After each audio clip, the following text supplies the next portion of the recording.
Hello, welcome back to my new vlog. അപ്പോൾ എല്ലാവരും സുഖമായിട്ടിരിക്കുന്നല്ലോ അല്ലേ? നമ്മളിവിടെ സുഖമായിട്ടിരിക്കുന്നു എന്നാണ് എപ്പോഴും പറയാറ്. പക്ഷേ ഇത്തവണ അങ്ങനെ പറയുന്നില്ല. അതിൻ്റെ കാര്യമൊക്കെ ഞാൻ വഴിയേ പറയാം കേട്ടോ. അപ്പോൾ ഓണമൊക്കെ അടുത്ത് വരികയാണ്. അപ്പോൾ എല്ലാവർക്കും അഡ്വാൻസ് ആയിട്ട് നമ്മുടെ എല്ലാവരുടെയും വക ഓണം വിഷസ് അറിയിക്കുകയാണ്. എല്ലാവരും ഓണമൊക്കെ അടിച്ച് പൊളിക്കുക.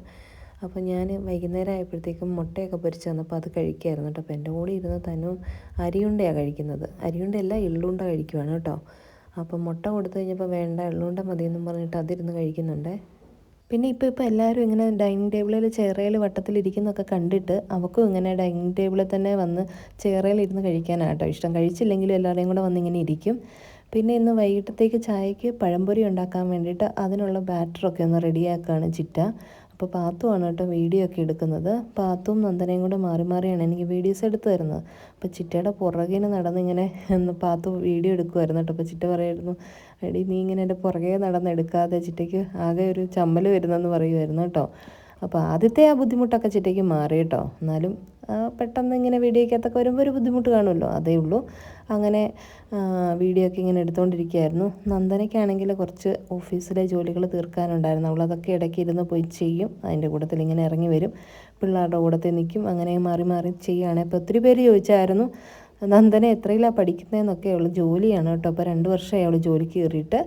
അപ്പം പഠിക്കുമല്ല, ജോലിയാണ് കേട്ടോ. അപ്പോൾ അമ്മയും കൂടെ കൂടി ഇതാ പഴംപൊരി ഉണ്ടാക്കാൻ വേണ്ടിയിട്ട് ഏത്തപ്പഴമൊക്കെ അമ്മ കട്ട് ചെയ്ത് കൊടുക്കുന്നുണ്ട്. ചിറ്റ ബാറ്ററൊക്കെ റെഡിയാക്കി വെച്ച് കഴിഞ്ഞപ്പോഴത്തേക്കും അപ്പോൾ ഇതാ അങ്ങനെ പഴംപൊരിയൊക്കെ ഉണ്ടാക്കിക്കൊണ്ട് നിൽക്കുകയാണേ. പിന്നെ അത് കഴിഞ്ഞപ്പോഴത്തേക്കും ഞാൻ പതുക്കെ എഴുന്നേറ്റൊന്ന് നടക്കുകയാണേ. അപ്പം ഞാൻ പറഞ്ഞല്ലോ അത്ര സുഖമല്ലെന്ന്. എനിക്ക് 2 ദിവസമായിട്ട് വേദന ഒരുപാട് കൂടുതലാണ്. സഹിക്കാൻ പറ്റാത്ത വേദനയാണ് കേട്ടോ. എനിക്ക് ഇരിക്കാനും എഴുന്നേൽക്കാനും നടക്കാനും ടോയ്ലറ്റിൽ പോകാനും ഒന്നും പറ്റുന്നില്ല. സർജറി കഴിഞ്ഞ് ആ സമയത്തുണ്ടായിരുന്ന വേദനയൊക്കെ ഭയങ്കരമായ വേദനയാണ്. എനിക്കിപ്പോൾ കൂടുതൽ സർജറി ചെയ്ത ഭാഗത്തല്ല, അതിന് താഴേക്കാണ് കേട്ടോ പെയിൻ വരുന്നത്. അതായത് നമ്മുടെ അരയ്ക്ക് താഴ്പോട്ടാട്ടോ എനിക്ക് വേദന. ചില സമയത്ത് എനിക്ക് നിൽക്കുമ്പം ഒരു സ്റ്റെപ്പ് പോലും മുന്നോട്ടെടുത്ത് വെക്കാൻ പറ്റാത്ത പോലെ പെയിൻ ആവുന്നുണ്ട്.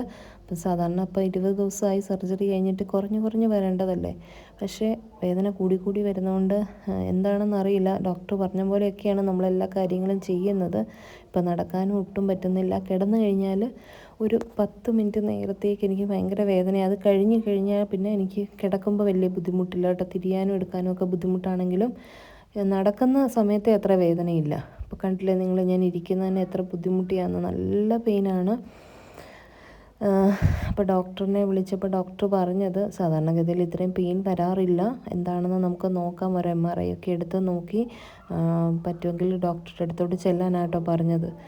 അപ്പോൾ അങ്ങനെ എല്ലാവർക്കും അത് കാണുമ്പോൾ ഭയങ്കര വിഷമമാണ്. എൻ്റെ വേദന കാണുമ്പം എന്താണെന്ന് അറിയത്തില്ല. ചിലപ്പോൾ നമ്മുടെ പരീക്ഷണങ്ങൾ കഴിഞ്ഞിട്ടുണ്ടാവില്ല, സമയം ശരിയായിട്ടുണ്ടാവില്ല, ഇനിയും കുറച്ചും കൂടെയൊക്കെ നമ്മൾ ബുദ്ധിമുട്ടാനായിട്ടുണ്ടാകുമെന്ന് ഞാനങ്ങ് വിചാരിക്കുന്നു.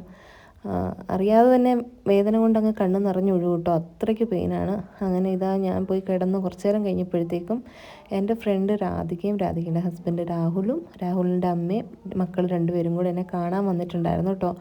ഞങ്ങൾ ഡിഗ്രിയിലെ ബെസ്റ്റ് ഫ്രണ്ട്സ് ആയിരുന്നു.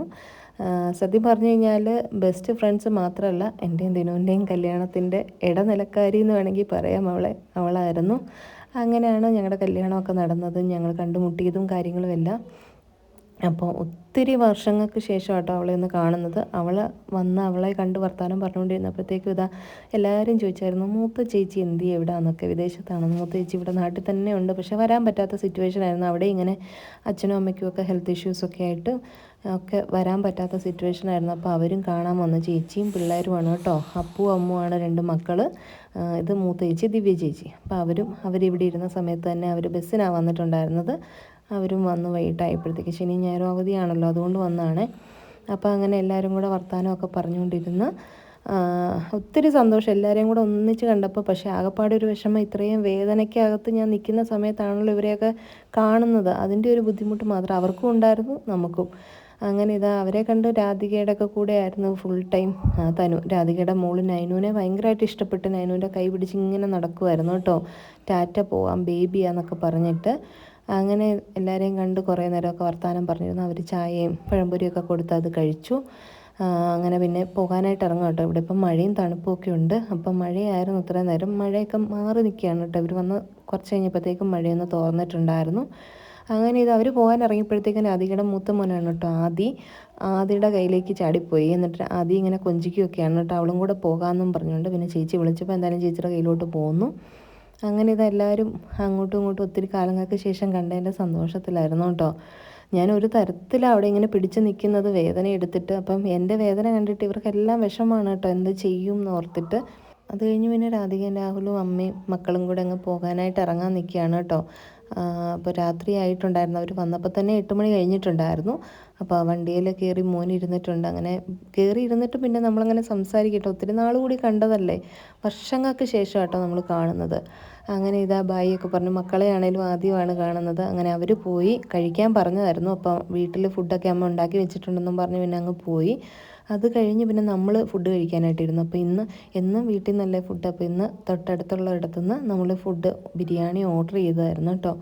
അങ്ങനെ എല്ലാവരും കുറച്ചൊക്കെ കഴിച്ചു. എനിക്കാണെങ്കിൽ ഇരുന്ന് കഴിക്കാൻ വയ്യാഞ്ഞ് പിന്നെ ഞാൻ നിന്ന് കഴിച്ചു. നിന്ന് കഴിഞ്ഞിട്ട് പറ്റാതെ ഞാൻ പിന്നെ പോയി കിടന്ന അമ്മ പിന്നെ എനിക്ക് വാരി തരുമായിരുന്നു കേട്ടോ ചെയ്തത്, അത്ര വേദനയാണ്.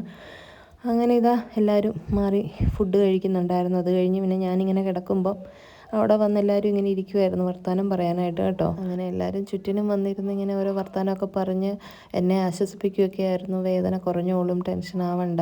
പിന്നെ ഞാൻ വേദനിച്ച് ബുദ്ധിമുട്ടുന്നത് കാണുമ്പം വേറെ ആർക്കും ഒന്നും ചെയ്യാൻ പറ്റത്തില്ലല്ലോ. എൻ്റെ വേദന എനിക്ക് സഹിക്കാനല്ലേ പറ്റുള്ളൂ, കാണുമ്പോൾ അവർക്ക് സങ്കടപ്പെടാനല്ലേ പറ്റുള്ളൂ, അല്ലാതെ വേറെ എന്ത് ചെയ്യാൻ പറ്റും. പിന്നെ തനുവിനാണെങ്കിലും അത് ഞാനിങ്ങനെ കിടക്കുന്ന കാണുമ്പോൾ ഭയങ്കര വിഷമമാണ്. എന്നെ ആരെങ്കിലും താങ്ങി പിടിച്ചൊക്കെ എണീപ്പിക്കുന്ന കാണുമ്പോൾ അവൾക്ക് അറിയാം എനിക്ക് എത്ര വയ്യാഞ്ഞിട്ടാന്ന്.